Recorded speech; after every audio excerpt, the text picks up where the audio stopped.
Drive Home with Maggie and Perloff. Afternoons 3 to 6 on WSKO Syracuse, a Cumulus media station. The voice of the Central New York sports fan, The Score, 1260. Welcome to your home for local sports in Syracuse. Outside the Box Score with Mark Rowlands starts right now. Good morning, everybody. Welcome back to Outside the Box Score with me, Mark Rowlands, right here on the Score 1260, your home for local sports in Syracuse. I see we got Jim in the chat already saying hello. Jim, good morning to you, my friend. Glad to have you back as always. Fun show for you today. It's me. It's my intern, Braylon. Hi, Braylon. Hi, Mark. Good to have you again as well. No Josh today. Josh had a personal matter, so he will not be on the show today, but we've got a lot of things to talk about. Got some SU players in the news. Elijah Hughes, we're going to talk about him. He's going to play in Turkey. Garrett Schrader and Aronde Gadsden were named to the Maxwell Award preseason watch list. I'm going to talk about why I think that's a joke in a minute. We got some local athletes. A girls bowler from CBA winning the girls bowler of the year from USA Today. Great little local story to talk about there. And some other SU stuff. Max von Marburg made the watch list for the Ray Guy Award. Buddy Boeheim staying with the Pistons. And much, much more. I might do a little, I'm thinking about it, Braylon, a little state of Major League Baseball following the trade deadline we just had this week. And Jim just brought up a great point.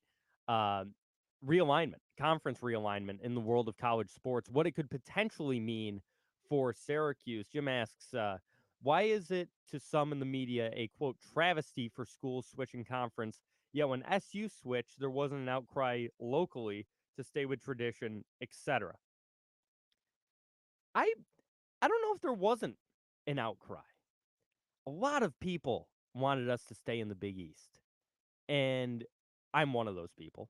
I think SU is a Big East school, and I never thought they should have gone to the ACC. Obviously, for financial reasons, they had to, but I've always been a Big East guy when it comes to Syracuse, especially in the world of basketball. I think the Big East was a better basketball conference. I argue it probably still is. Like, even when the Big East had the great departure of SU and West Virginia and Louisville and all the teams that left, Boston College, they really never missed a step. There were a couple of years when it wasn't great. But now you look at the Big East and you look at teams like Creighton.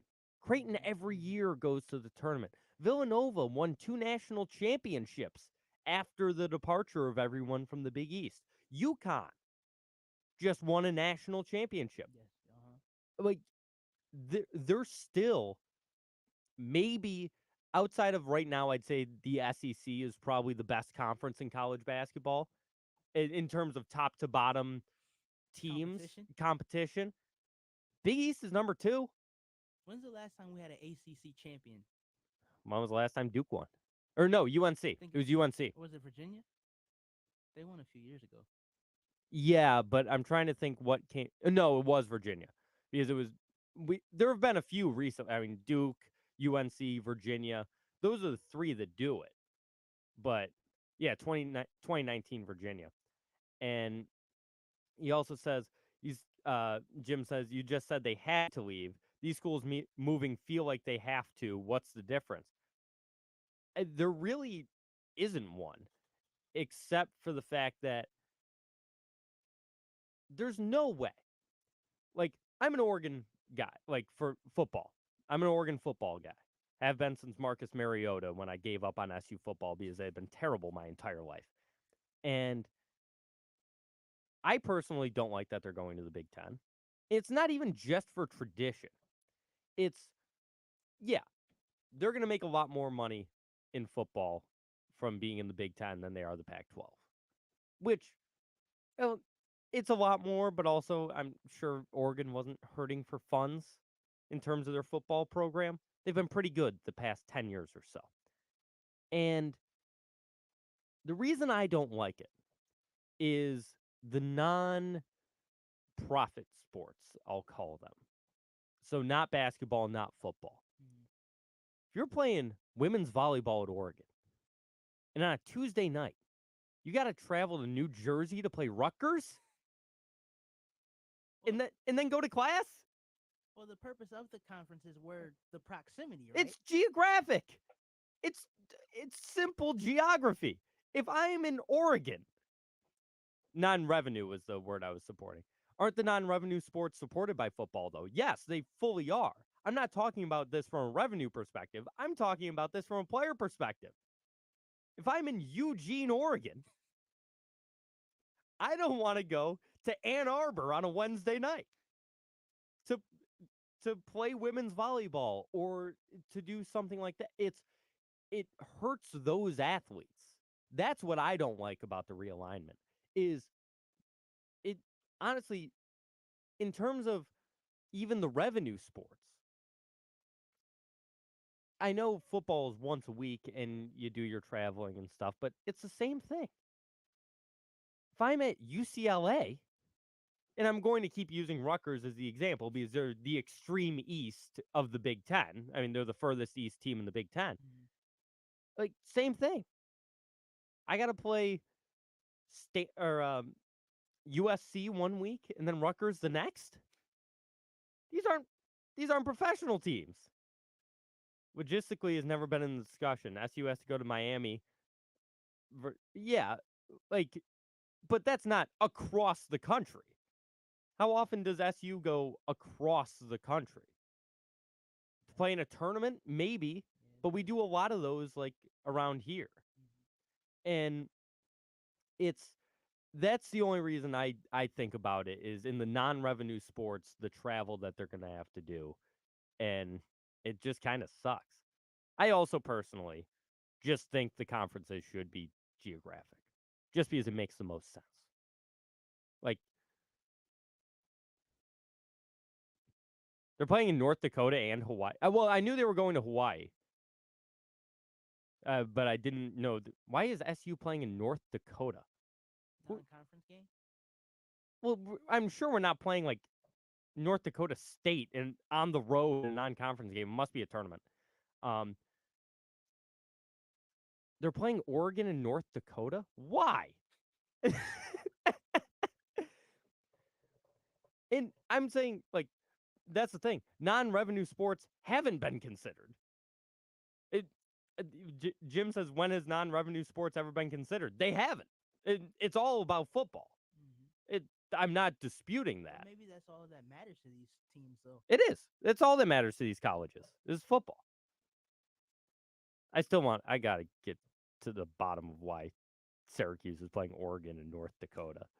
It's just a random game? That's wild. But yeah, I don't love the realignment. Like I said, I still. Does anyone care about non-revenue sports? Yeah, a lot of people do. And like, baseball is not considered a revenue sport really yet in the world of college. And I watch a ton of college baseball. And women's lacrosse. How many people around here right now care about SU women's lacrosse?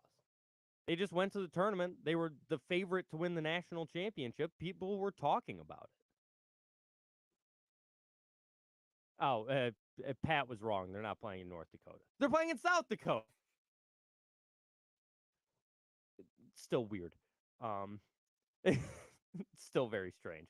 But yeah, lacrosse isn't a revenue sport.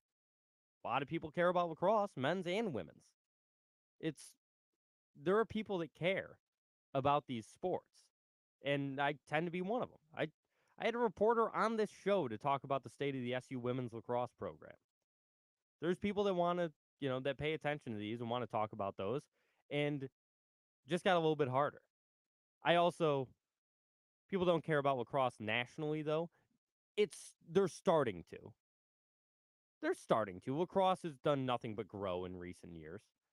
And I understand it's not on the same level as football. I'm not saying that it is. Never you'll never catch me of saying people care the same amount about lacrosse and football. I just personally don't like realignment. It's just we're gonna have like 2 mega conferences, and then the thing is Syracuse. You want Syracuse to play in the Big Ten? You want Syracuse every week to play in Ohio State or Michigan? No. Basketball might be entertaining. Football might be a little. Yeah, I'm just heavy. talking about football. We win 3 games a year. SU will end up in the American Athletic Conference for football if stuff like this keeps happening. There goes your money. Because all of a sudden we won't be making what we did from being in a big conference, especially if the ACC joins the trend of the Pac-12 right now, which the Pac-12 is down to 5 teams, by the way. 5 teams in the Pac-12. Yeah, Syracuse will be in the American. Go up against the Cincinnati Bearcats. That's really what the people are clamoring for. I just don't like it. Plain and simple. I think it's stupid. I think it's greed. Like Florida State. This whole Florida State thing. Asking for $130 million? You kidding me? It's just greed. You telling me Florida State football doesn't make enough in the ACC? It's ridiculous. Absolutely ridiculous. But that's college football. Because it's all greed. Is Notre Dame the only respectable sports program now? They're getting there. They're getting there because they're just going to stay an independent. I know the Big Ten wants Notre Dame real bad, and it's just not going to happen. They make too much money on their own from a national broadcasting deal with NBC. There's no way they're going to give that up. No way. You can put them on, who's Big Ten is ESPN, I think. Is it Fox? Or it was Fox, but it's changing this year. Yeah,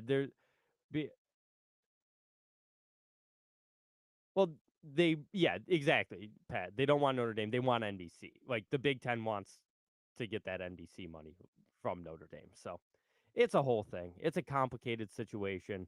Everything in college sports is complicated now, ever since the implementation of the transfer portal and NIL and all that stuff.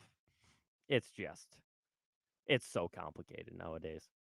Used to be simple. This used to be amateur sports. Now it's just all about money and all about greed. And personally, I don't like that for kids that are 18 years old to be involved in that, but that's just me.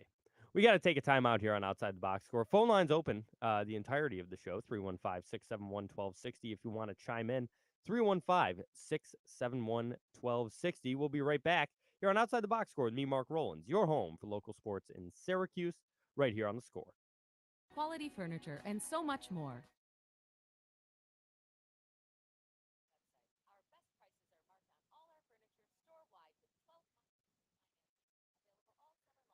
But yeah, the state of college sports is wild to me. Well, see, I like the fact that they can get paid. I think it opens up. I love the idea of stuff. NIL. Yes, it's just because like everybody knows you go to college, you need at least $30 in your pocket every day. yeah. No, I think it can get a little wild when you start like when they start like talking about, oh, we're gonna give them a car, we're gonna give them this or stuff like that. Even stuff like that, I mean, that's been happening forever. I mean, John Calipari got fired from not one but 2 jobs for doing stuff like that. Like, that's been around forever. But it's like who's the kid going to Florida that was getting like $16 million or something, quarterback. Oh, I know you're talking about. Yeah, like that was like the number they were talking. I'm like, you don't need that. Can you imagine? What, $16 million in a dorm room? Yeah, well, that. But can you imagine if Johnny Manziel was at Texas A&M right now? Did you hear what he said the other day? I did. That was awful. Poor guy. Really did feel for him. But yeah, can you imagine if he was at A&M right now? How much money that guy would make? Or Trevor Lawrence at Clemson? Johnny Manziel would probably make more though. Probably, yeah. Johnny was more of a personality type. Oh yeah. Everyone wanted to be Johnny Football, man. God, I was like 13 years old. He was the coolest dude. He was the coolest dude in the world. Coolest dude in the world.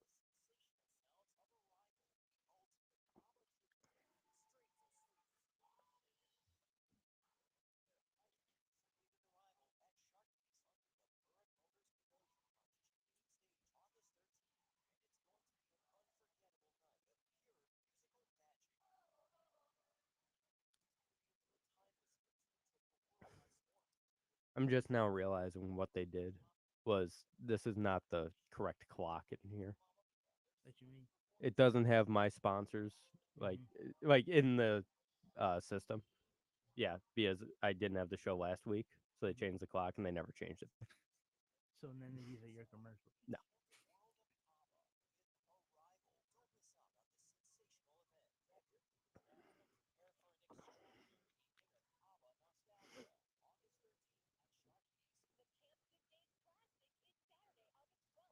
Pat has sent me a link about SU playing in South Dakota. Here we go.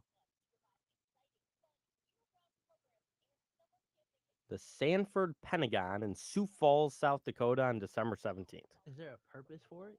I'm trying to figure that out.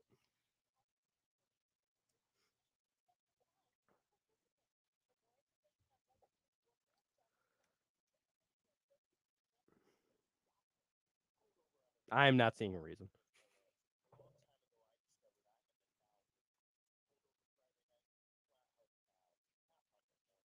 Yeah, I guess it's just they just host like different games every year. And this year it's SU Oregon. It's also the home of the Sioux Falls Sky Force, which is a G League team. Yeah. G League teams have such stupid names. Yeah, they all do. Mad Ants. Oh yeah, the Fort Wayne Mad Ants. And then it's the Lakers are the Lakers, I think. Yeah, they are. And there's another one. I don't even know what the Celtics one is. I think it's in Maine. I think the 76ers ones are the 87ers or something like that. I think the Delaware, 67ers. something like Yeah. Yeah, I think it's just backwards.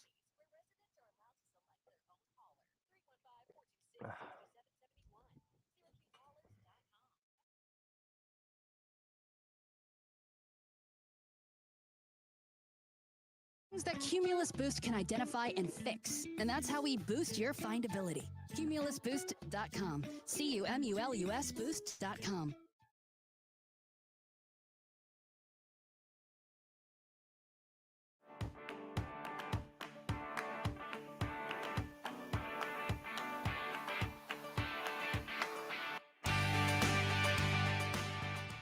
And we're back outside the box score with me, Mark Rowlands, on the score 1260, your home for local sports in Syracuse. A lot to talk about in the world of sports. We just hit on some college realignment with the conferences, and like I said, very much not a fan. But hey, they don't pay me the big bucks to actually make those decisions. I just get to talk about them on air for an hour on Saturdays. But it's going to be interesting. In other college news, let's stick with college football. Garrett Schrader and Aronde Gadsden were named to the Maxwell Award preseason watch list. Now, there are 85 players selected to this watch list before the year, and obviously they're just two of the 85. Maxwell Award is for the best player in college football. It's like the Heisman, but not as prestigious. Why? I'm gonna say this. Garrett Schrader reminds me of Tim Tebow. He has always reminded me of Tim Tebow.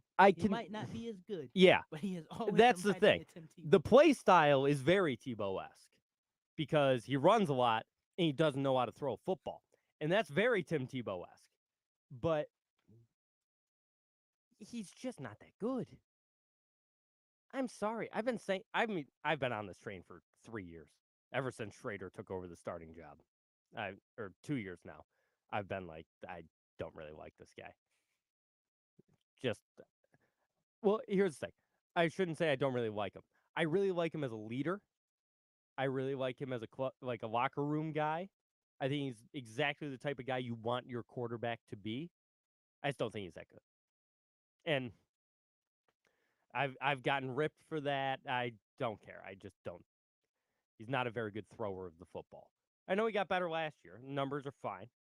2,600 yards, 17 touchdowns, 7 picks. You know, fine numbers for college quarterback. If you are serious about SU being like not just like a bowl contender. If you're one of those people, and I've heard a few people say this, that they think SU can win like 8 games next year. I don't see it. But who starts other than him on the roster though? Oh, there isn't one. Plain and simple. I do like that Carlos Del Rio Wilson. He took over in a game last year and showed some serious arm talent. But he's very raw. He's incredibly raw. The talent's there, but sort of like I'm not comparing him to this guy, but hey, you just compared Garrett Trader to Tim Tebow, so I guess we're all being a little ridiculous here. But like an Anthony Richardson, like there's clearly a lot of talent there, but can the guy play football? Like I still don't know if Anthony Richardson can actually play quarterback. Because to the fourth pick, fifth pick? Yeah, fourth pick. Just on talent. Just on talent. Because it certainly wasn't based on his stats at Florida. They were bad. He had like a 52% completion percentage. But then the thing too is the way quarterback is being played now. People are trying to get runners and throwers. And as you should, why have a guy that can do one when you can have a guy that can do two? Absolutely. Makes sense. It's like when the NBA all of a sudden started shooting 3-pointers. It's like, hey, wait a minute. 3 is worth more than 2. We should shoot more of these. Yeah, seems like a pretty good idea. Seems like a good idea to get a quarterback that isn't just stuck in the pocket the entire time. Yeah, you want a guy that can run. And Schrader, by the way, I meant to say 450 yards rushing and 9 touchdowns on the ground last year. So, yeah, you want a guy that can do both, but I don't know if he is a guy that can do both. He's a guy that can do one of them very well. He's a very good runner of the football. I don't know if he's a guy that can, he's not going to throw for 3,500 yards with 25 touchdowns. No, but then, too, where are his receivers? It's Gadsden and who else? Yeah, that's a great point. Isn't Gadsden... He's technically a tight end. He's a tight end, right? He's a tight end, but he's just so athletic that he's like... He just plays receiver. Yeah. Like, I don't know. And I watched almost every game last year. I don't know if I ever noticed him, like, blocking. or maybe he does. Gadsden is very good. I'm not going to sit here and say anything about Oronde Gadsden. He's very good. I like him a lot. But it's just he's a receiver that they call a tight. He's like Kyle Pitts when he was at Florida. Yep. That guy's not a tight end. He's a receiver. He's a 6'7" freak of a receiver, and who can outrun your fastest corner. But I do really like Gadsden. I'm a big fan, and if Schrader wants to throw to him 20 times a game, be my guest. That I would have no problem at all if that was the game plan, especially with, some uncertainty in the running back room now that Sean Tucker's gone. I know LaQuint Allen is going to play, but we still don't know exactly what he can do. He had one really good game, and that's pretty much all we've seen of. So it's going to be interesting. It's going to be a really interesting year for SU football. I think they'll be a bowl team. They might win 7. I think they'll win, 6 or 7. But I've seen people saying like 8, 9 wins, and I'm like, I just don't see it. You really got to squint. Actually, here, I'm going to get up their schedule because I'm saying all this, and I know approximately what their schedule is. Why did I just go to schedule and not to SU? I'm on one today, folks. There they are, schedule. So let's take a look at the schedule. So Colgate, that's a win. Should be, but if basketball is the recent history against Colgate in basketball says anything, then ugh. But Colgate, that's a win. Western Michigan should be a win. So you start out 2-0. At Purdue, That'll be a close one, I think. primetime game on NBC. It should be a close one. Purdue isn't great, but I'm not going to go I'm not going to sit here and say a win against a Big Ten team on the road in prime time is an automatic win. No belief? Well, it's just I'm just not going to sit here and say that's an automatic win like I would Clemson or Colgate or Western Michigan. It'll probably be a loss, but I say early in the season, SU always plays like they look like they're gonna have a good year. Yeah, this is true. So I'll say, yeah, let's say they beat Purdue. They got Army. Who knows how that game's going to go? Army is an impossible team to predict in terms of how their games go. They'll either score 45 points or they'll score 3, depending on how the run defense is that day, because Lord knows they're not throwing the ball. Clemson. No. That'd be a loss. That's a loss. At North Carolina. Probably a loss. They've still got Drake May. Probably a loss. At Florida State. Tallahassee's never an easy place to go. No. Never an easy place to go. Even when Florida State isn't great, they're not great right now. No, they're not. Never an easy place to go. I'll say SU wins that game, but they're coming off back-to-back losses. So what's that? So that's, now they're 1, 2, we'll say they beat Purdue. That would put them at 5-2 if they beat Florida State. And then you got Virginia Tech, Boston College, Pitt, Georgia Tech, Wake Forest. Looking at this, I say we lose. Off the bat, I'm saying we lose to North Carolina. We lose to Clemson. Probably lose to Wake Forest because Wake has been pretty good the past few years. Pitt's always tough. Same as basketball. Even when the team isn't good, they always play us tough. Florida State's tough. It's just, I can squint and see the 8 wins, but I could also very easily see 6. And I could see us losing a random game to Georgia Tech the second to last week of the season. Which wouldn't be surprising. Wouldn't surprise me at all. I could see us losing to Army. It's just one of those things that, I don't have much belief in this team because in recent years they haven't given me a reason to. They fooled me last year. Yeah, he fooled everybody. They fooled me. They started out 6-0. And I'm like, hey, wait a minute. Ranked and everything. Lost 7 straight. 6. It was a bowl game, didn't they? I think they won the bowl. Or no, we did win the bowl game. We did. So 7-6.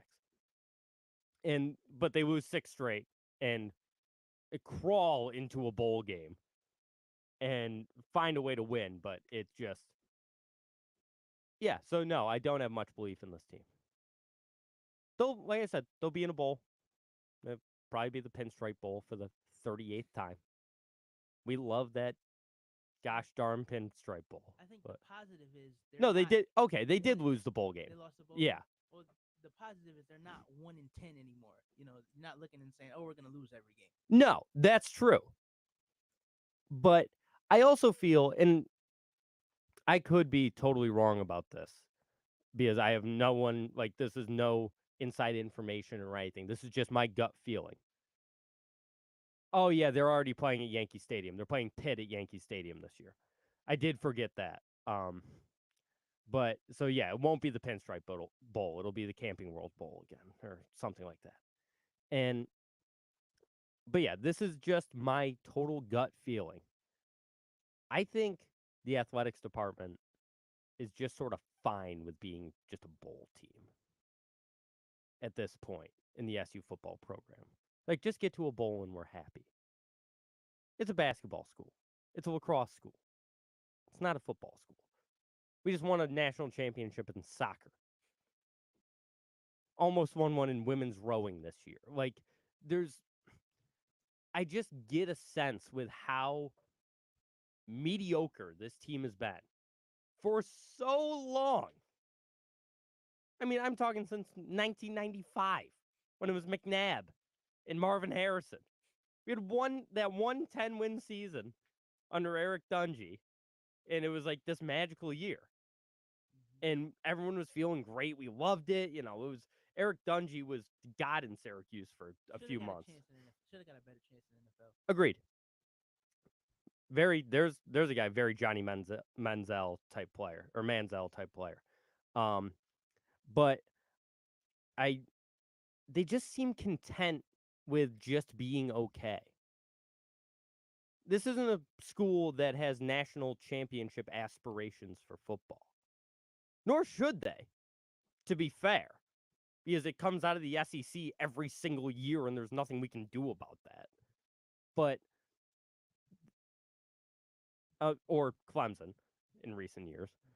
But it's just, it makes me apathetic. Like, why would I care so much about this team if it seems like the school itself doesn't care that much? Just get me ready for basketball season. That's what SU football does. Is SU football gets me in the mood to root for Syracuse sports for basketball season to come up. That's all it is at this point for me. It's just like, okay, I hope we win. I'll be happy if we do. If we lose, what's the big surprise? It's not a great place to be as a fan. But what do you think they can do to improve it, though? To improve the feeling around SU football? I don't know. I don't want to say get a new coach. That's part of it. But you can't just... Here's the thing. If you want, you go and get a new coach. And I have nothing against Dino Babers. He's done a fine job.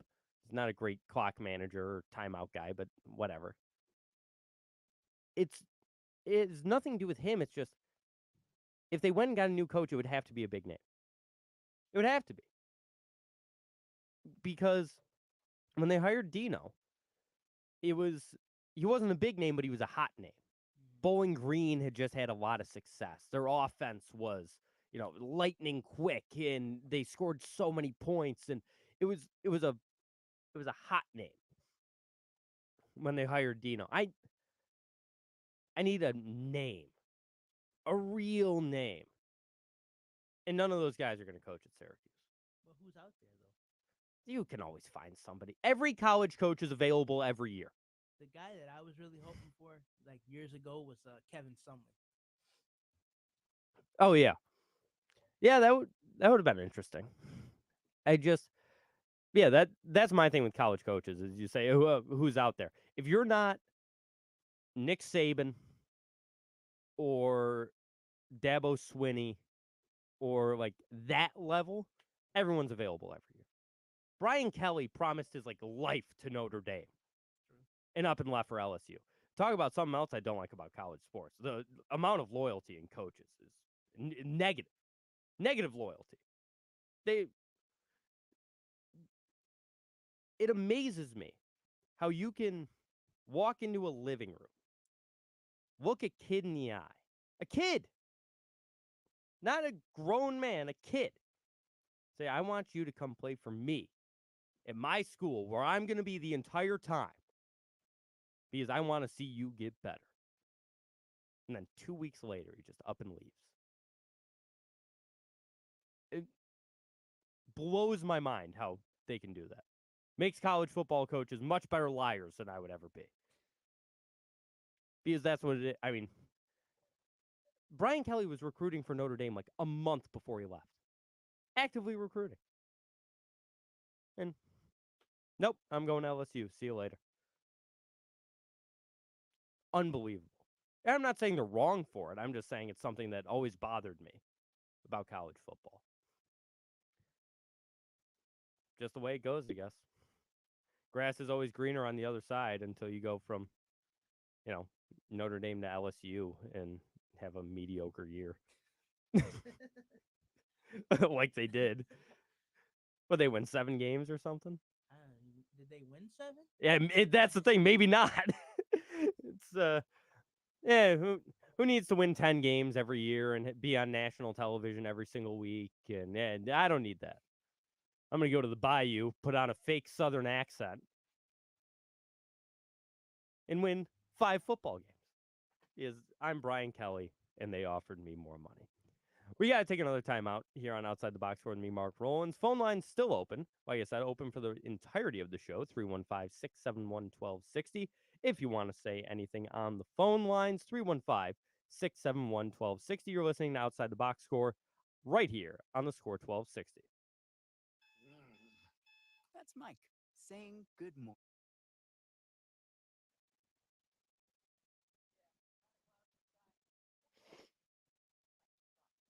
Were they good?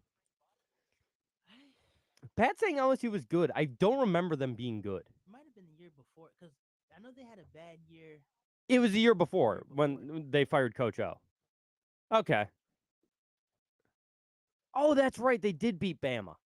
That's right. Yeah, I was thinking it 2 years ago. It was weird. There wasn't a lot of hype around them, I feel. Usually when LSU's good, people are talking about LSU. I feel like it's because they're in the same conference as Georgia, and everyone just knew Georgia was going to win the national championship again, and then they did. But yeah, I don't remember a lot of hype. I do remember when they beat Bama, there was a lot of talk about that. But, yeah, I didn't remember LSU being that good. Let's see. Got the final rankings from last year. Yeah, they were 16th in the final rankings. Yeah, they went 10-4. Okay. Yeah, that's right. Yeah, I mean, like they yeah, they're pretty good. Ahead of them, Georgia, Bama, like USC was ahead of them in the rankings. So it was just not a lot of hype around LSU.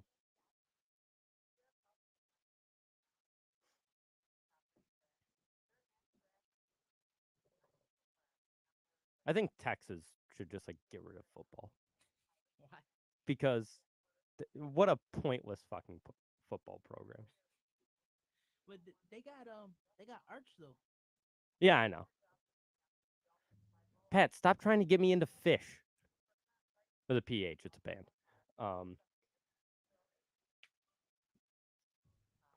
Yeah, I know they got Arch coming, and it's fine, but they spend so much money on football just to win 8 games every year. It's kind of hilarious, and I kind of love it, but at the same time, I'm like, come on. You're Texas. Be better at football. Is Arch this year or next year? Well, It's next year, right? I think it's next year. Yeah, and they do have viewers in front of Arch. Because he's still only like, I think he's a senior this year. Yeah, I couldn't remember. Oh, he is a freshman this year? Okay. I don't know. His recruitment's been going on for 4 years, so he started when he was like in 8th grade. Yeah, I just lose track of some of those guys. It'd be terrible if he comes and he sucks. It was like when Amani Bates first went to Memphis. I was like, oh yeah, that kid was only 14 when I first heard of him.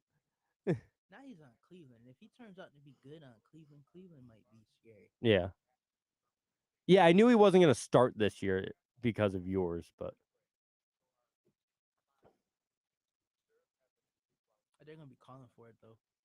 Soon as it's going to be one of those situations, if that dude doesn't play good, they're going to be calling for Arch. oh yeah, absolutely. His last name is Manning. Of course they're going to want him to play.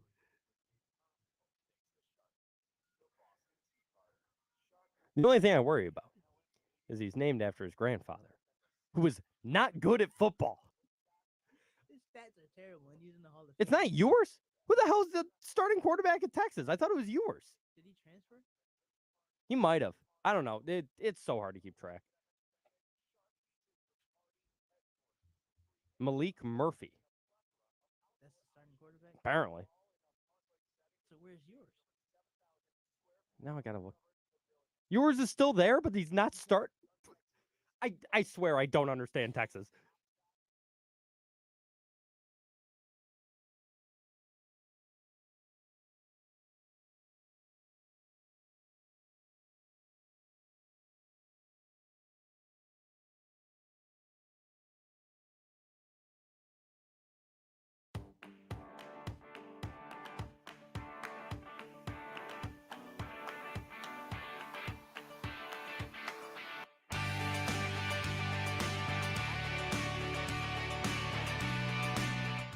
And we're back outside the box score with me, Mark Rowlands, your home for local sports in Syracuse, right here on the score 1260. I was just talking about Texas during the break, and I'm floored that Quinn Ewers is no longer the starting quarterback, and neither is Arch Manning.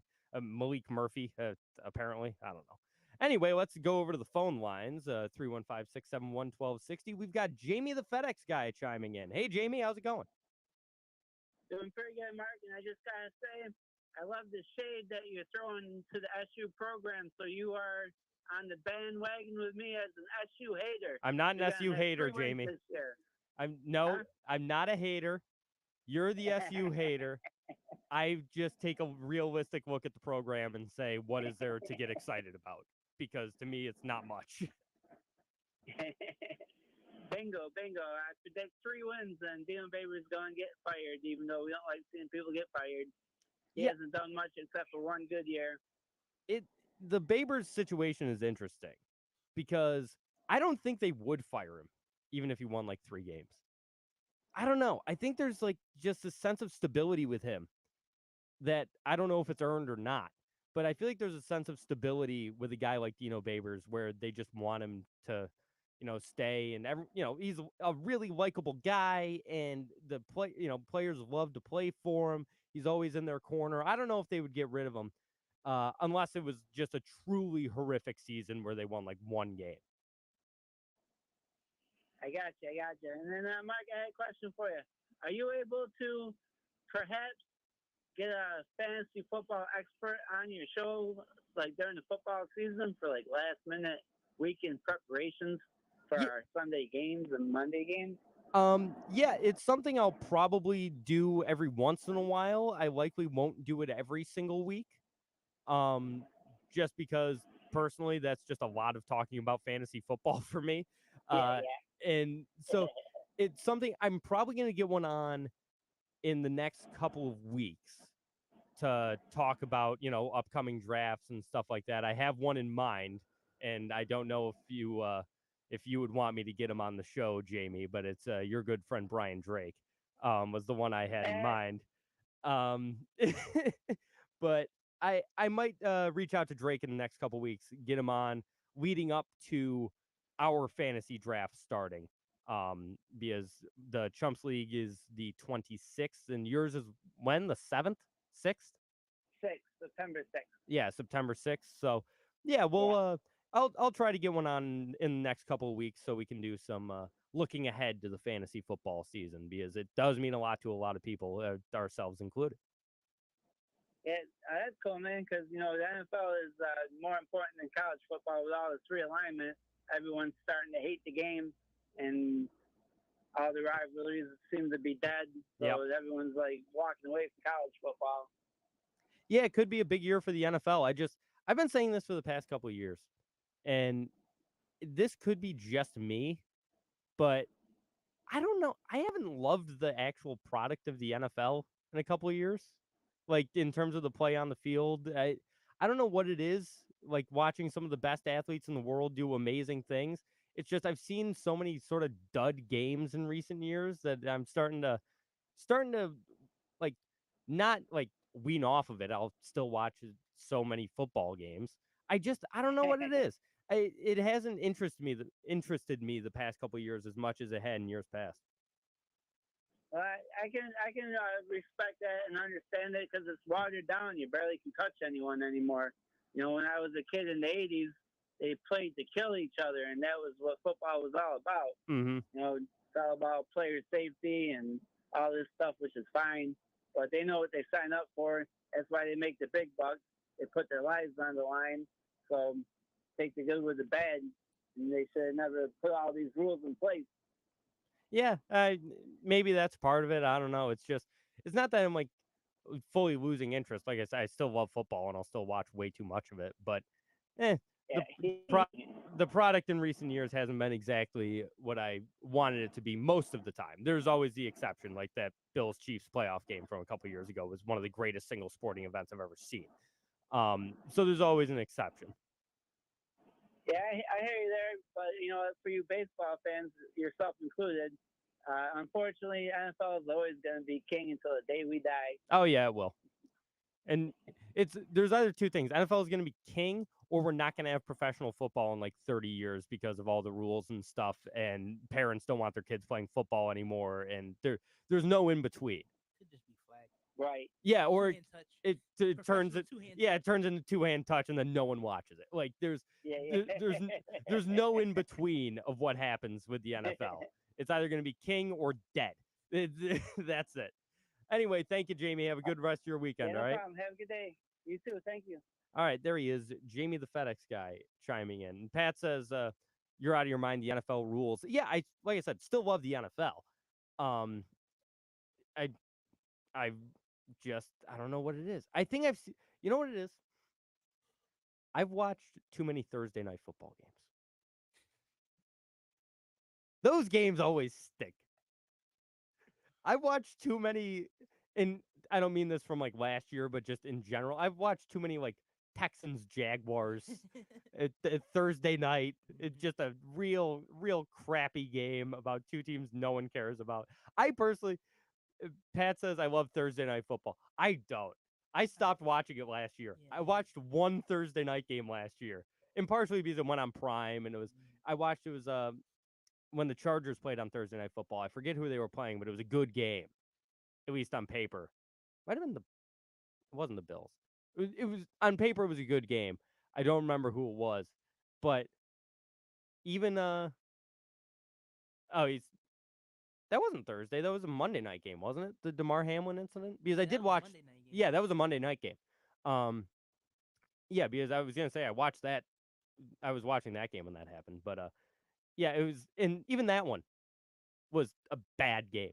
It was like two good teams on paper, not the DeMar Hamlin game. I'm saying like the that Thursday night game I watched. I was like two good teams on paper, bad game. There's no good football to be played on Thursday night. It's probably because it's a short week, though. It is. Personally, I think Thursday night football is stupid. But we need NFL 3 days a week, and then you got college on Friday, college on Saturday, and then you can watch the Wednesday action in college football. Like there needs to be football every day of the week. Apparently, I can't do it. Can't do it, man. Here's the thing: I don't like go full football mode until like week 5-ish, because that's after the World Series ends. So once the World Series ends, I'm like, all right, I'm in football. And then basketball is also starting. So I'm in full football mode for about, I don't know, 3 weeks.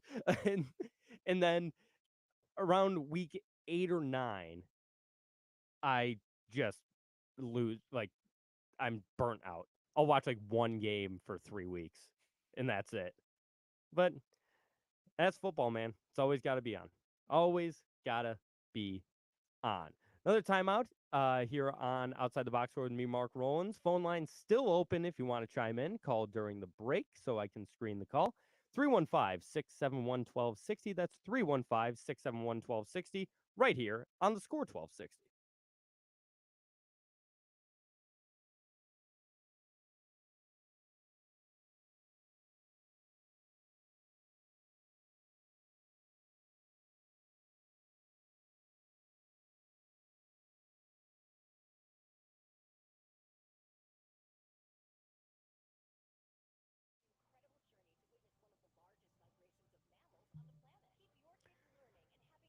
Yeah, I get so burnt out on football. A couple of years ago, I didn't watch a game until like week 6. Yeah. I don't even know why. It was, well, probably like 5 years ago now. Mm-hmm. I just realized I'm like, football started and I haven't watched any. Outside the Box Score, what's your name? Where are you calling from? All right, Bill, I'll throw you on hold.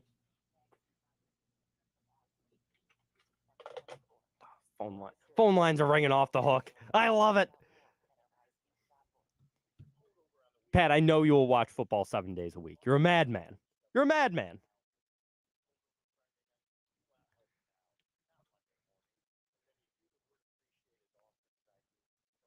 Yeah, I remember like 1 week I did, it was like Sunday, Monday, no games on Tuesday. I watched the Wednesday action. I watched the Thursday night game, watched the college games on Friday and Saturday, and then watched the NFL again on Sunday. And when Monday night football came around, I was just like, I'm not watching this. I think that's why they put it on Prime, though. They probably were getting terrible ratings anyway. Yeah. Because none of the games were like it was always raining or it was always something It's stupid. it's always two bad teams. You're right. The weather's always bad for some reason. You'd be playing in like when the Chargers were in San Diego, and it's like, yeah, there's a tornado in San Diego for the first time in 150 years. It it's a short week. The players hate it. The players can't stand it. And then they start playing on Saturday, like week 12. Abolish Thursday night football. Yeah, and then after college ends, they start playing on Saturday. It's too much football. It's always been my fourth favorite professional sport anyway. I still love it, but here's the main reason I grew up watching football is because during football season there isn't golf on Sundays.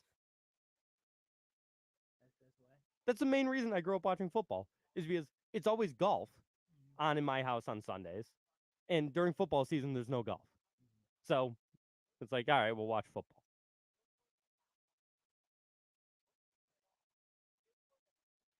It's not like it's not like my dad's team was always on TV or anything. He was a freaking Chargers fan. And my dad was like a Chargers Falcons fan, and then the Falcons lost that Super Bowl to the Patriots, and he gave up on them. And then the Chargers moved out of San Diego, and he said, "Screw it, I'm a Bills fan."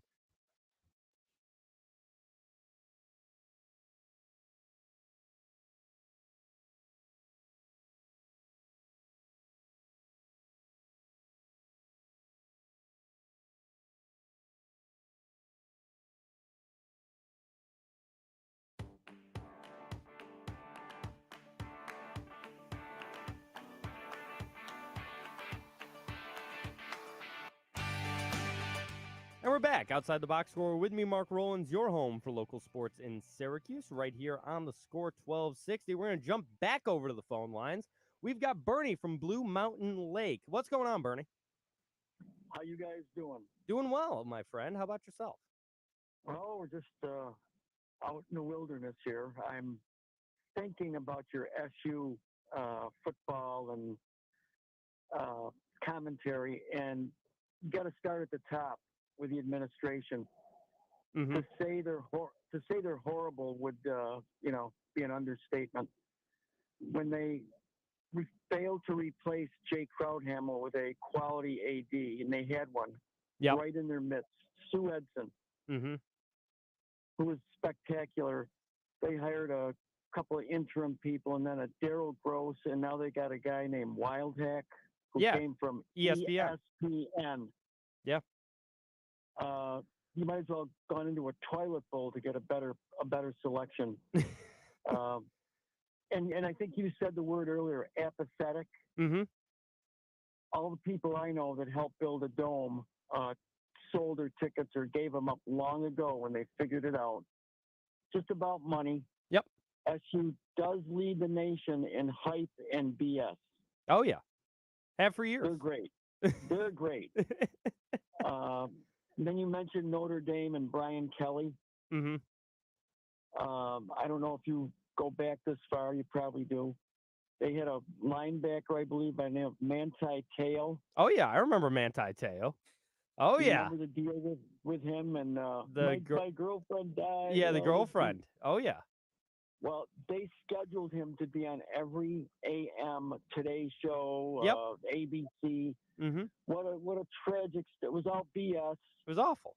And what happens? They tried to get him to be their next Heisman Trophy. That was Brian Kelly's aim in Notre Dame.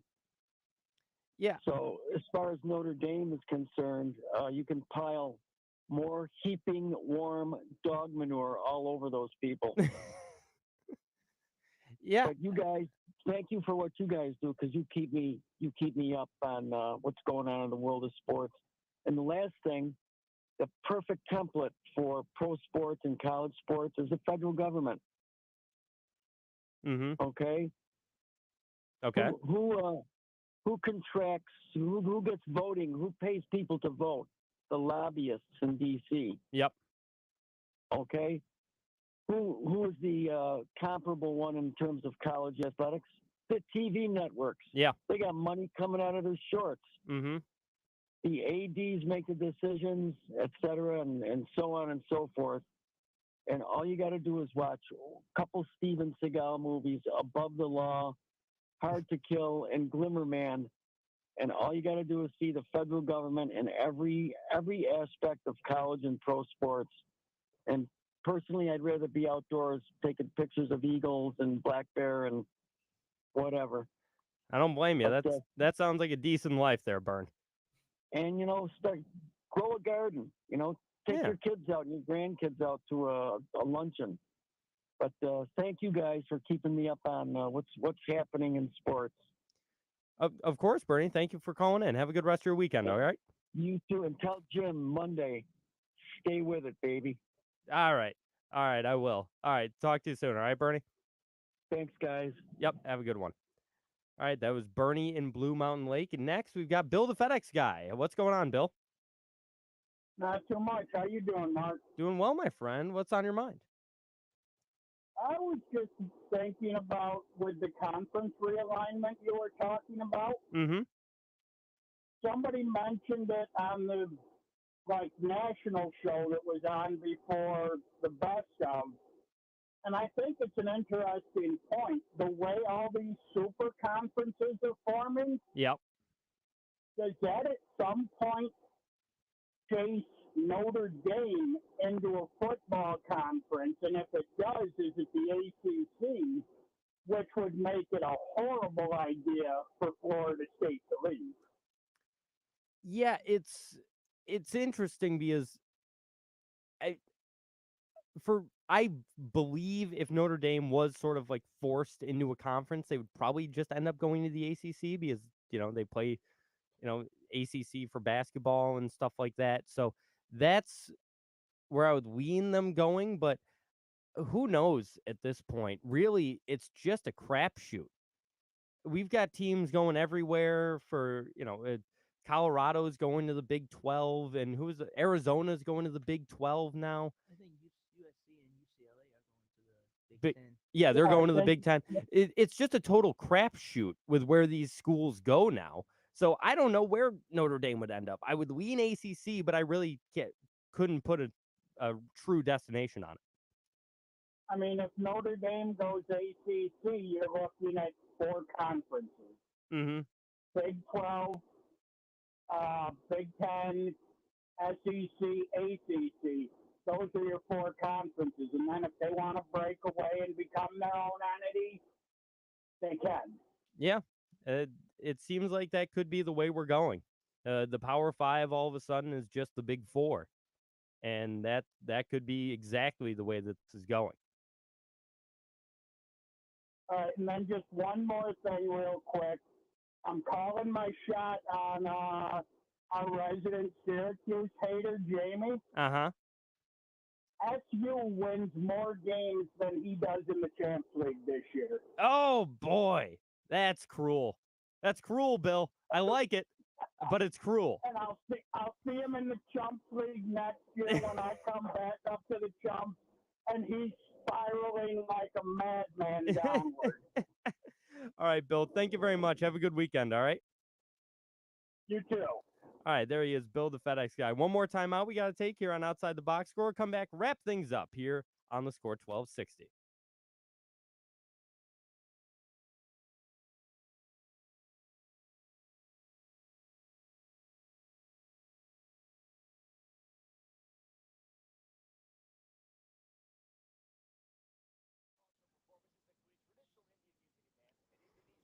Thanks, Jim. Yeah, I know you weren't trying to put me on the spot earlier. I like the discussion. That's what this is all about, is discussion. I did not expect this show to be almost entirely about college football.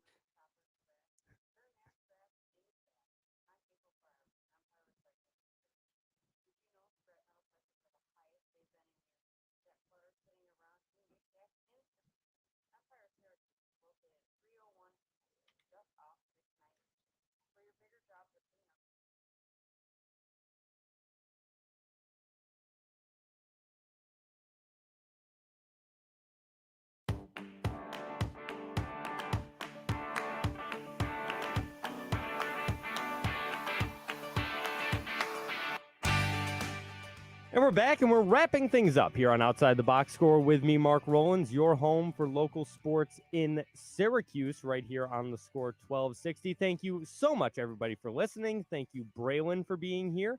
And we'll see you next week. Same time, same channel. Peace.